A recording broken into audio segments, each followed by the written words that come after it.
Let me start, Larry, with what has happened in the last 2 days. One of them was the American tankers, oil tanker, tried to, you know, to pass through the Strait of Hormuz, which Iran hit.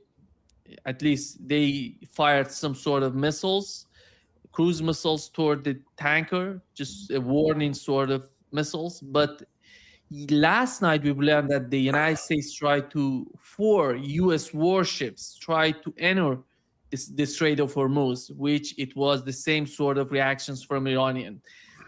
And we had the American attack on the city of Bandar Abbas, which is close to the Persian Gulf, Right. and then Iranian response on Kuwait, American base in Kuwait. This is putting that aside. On the other hand, Donald Trump is trying to sell us that everything is going well. We're going to reach just some sort of agreement. And even J.D. Vance yesterday said the same thing. Moments ago, before coming to this live, here is what the head of Iranian parliament tweeted. He says three points in his tweet. One, we seize concession not through dialogue, but with missiles. In negotiations, we merely make them understood, make them understand. Right. We have no trust in guarantees or words. Only actions are the measure. No actions will be taken before the other side acts. The winner of any agreement is the one who is better prepared for war, for the day after. Here is what it. Do you feel any sort of negotiations or talk or peace happening? You're understanding. Yeah. No. The United States is strangely silent right now, and let's put it into time frame. I judge it in like 12 hours ago, so it's 10 p.m. at night. That is early morning Iran time, and there was no action.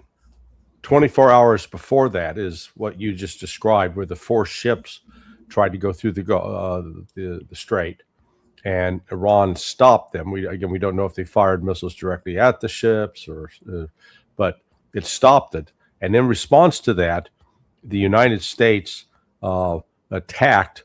They launched some bombs, but apparently they didn't hit anything important. However, Iran fired a missile as a warning shot at the airbase in Kuwait, from where those flights, these combat air patrols, had originated.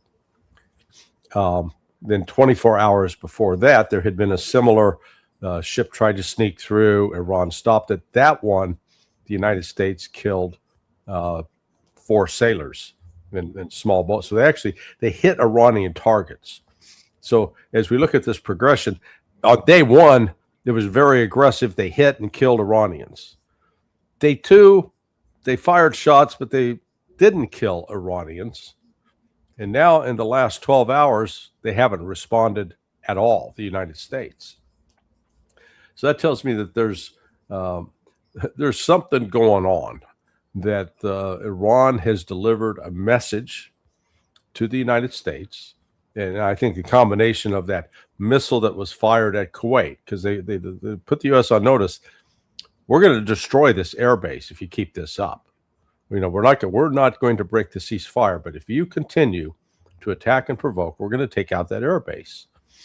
And as a consequence of that, right now we've seen at least, I don't know if it's permanent or at least a temporary standing down of U.S. aggressive missions against Iran. Iran's positions have been very, very clear, and they were contradicted yesterday by what Donald Trump said. Iran wants immediate sanction relief, and they want their assets unfrozen. Trump yesterday said, no, there's not going to be any immediate sanctions release, and we're not unfreezing a single thing. Iran's going to maintain control of the Strait of Hormuz. Trump says, no, they're not. So despite claiming, oh, yeah, man, we're really near an agreement, if what Trump is saying reflects the U.S. position, they're nowhere near at all. But the United States keeps coming back to the nuclear issue. Iran has said that's for discussion later. That's not for discussion now. The now issue is get the sanction relief, return the frozen assets. We'll maintain control of the Strait of Hormuz, and this war against the Palestinians and Lebanese has got to stop now.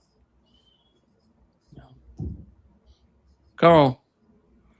Well, I think Larry has described it pretty well. I would add that his last point, which I think is adamant with the Iranians, ain't going to happen. Bibi is going full hog and looks like he might go for the entire country of Lebanon before it's over with. And he's even got people in Beirut now screaming and hollering because he's attacking with the Air Force assets that clearly aren't Hezbollah. Or if they're Hezbollah, it's a real stretch to prove that they are. So that's the fly in the ointment as far as I see it tactically on the ground. That Bibi Netanyahu is paying no attention to this at all. But a bigger problem, I think, Larry just referred to indirectly perhaps, but nonetheless he referred to it, and that is that if we do have any diplomacy going on, even through third parties, through Oman, Pakistani, whomever, if we do have any going on, how do you conduct it coherently when Donald Trump makes these pronouncements all the time, which are probably as divorced from anything they're doing on the ground with third parties in terms of diplomatic maneuvers completely? So you get one person, people, exchange, whatever on the ground that forms some view of one particular issue, like, for example, the Strait of Hormuz. And then all of a sudden, Donald Trump comes out and condemns Oman or some other egregious move. How the hell do you do any coherent diplomacy with your prime diplomat? And that's what the president is supposed to be, really, making these pronouncements all the time. They're disconnected from reality and disconnected probably most of the time from the diplomacy being conducted, third party or otherwise. I don't know how you do this. I simply don't.